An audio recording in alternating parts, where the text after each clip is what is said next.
સુરતમાં ગુનેગારોએ જ કરી અન્ય ગુનેગારની હત્યા. ચોક બજાર પોલીસ સ્ટેશનની હદ વિસ્તારમાં થયેલ હત્યાનો ભેદ ઉકેલાયો. વેદ રોડ ખાતે આવેલ પ્રભુનગર સોસાયટીમાં થઈ હતી હત્યા. સામાન્ય બોલાચાલી બાદ ઝઘડો લોહિયાર બન્યો હતો. કલ્પેશ પારધી નામના ઈસમની હત્યા બાબતે પોલીસે કાર્યવાહી કરી.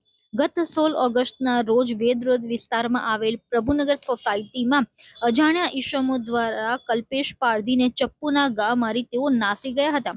કલ્પેશ પારધીને યોગ્ય સારવાર મળે તે પહેલા જ તેનું મોત નીપજ્યું હતું. ઘટનાને પગલે ચોક બજાર પોલીસે ગણતરીના કલાકોમાં આરોપીઓની ધરપકડ કરી.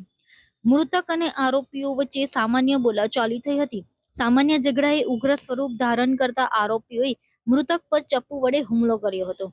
આરોપી ડેનિસ ઉર્ફે ડેન્યુ, ભગીરથ ઉર્ફે ભગી મકવાણા અને સુરેશ બાવળિયાની પોલીસે ધરપકડ કરી છે. આરોપી ડેનિસ અને ભગીરથ બંને રીઢા આરોપી છે. તેમના વિરુદ્ધ અનેક ગુનાઓ નોંધાયેલા છે. પોલીસના ડરથી આરોપીઓ ભાગવાનો પ્રયાસ કરી રહ્યા હતા, પરંતુ આરોપીઓ સુરત છોડી ભાગે તે પહેલા જ પોલીસે ત્રણેયની ધરપકડ કરી. મૃતક કલ્પેશ પારધી પણ ગુનાહિત ઇતિહાસ ધરાવતો હોવાનું પોલીસ તપાસમાં સામે આવ્યું છે.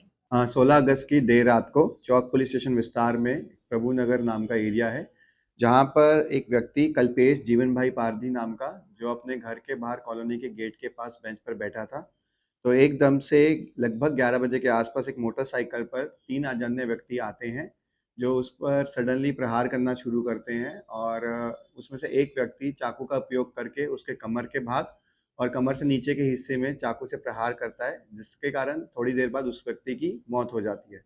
जैसे ही सूचनाएं लोकल पुलिस स्टेशन को मिलती है, वो तुरंत ही अपनी सर्वेलेंस टीम और साथ ही साथ जोन की एलसीबी टीम, जितने भी आसपास के सीसीटीवी कैमरा हैं, उनके एनालिसिस करके अपने ह्यूमन और टेक्निकल एनालिसिस के बेसिस पे तीनों जो अजान्य पुरुष हैं उनकी खोज करना शुरू करती है और कुछ ही घंटे में तीनों जो आरोपी हैं उनको पकड़ लेती है।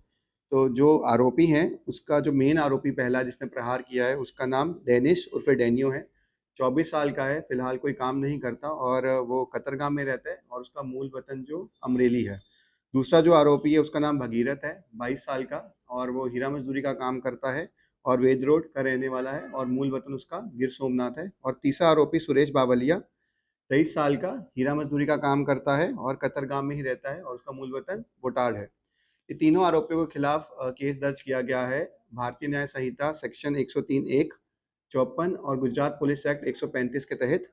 और इन्वेस्टिगेशन के दौरान हमें पता लगा कि ये जो बनाव हुआ है उसका कारण ये है कि जो तीनों आरोपी हैं, उसका कुछ समय पहले जो मरण जनार है उसके साथ बोलाचाली और झगड़ा हुआ था, उसी का बदला लेने के लिए अपनी पर्सनल रिवेंज के बेसिस पे उन्होंने ये प्लान किया और उस पर अटैक किया था।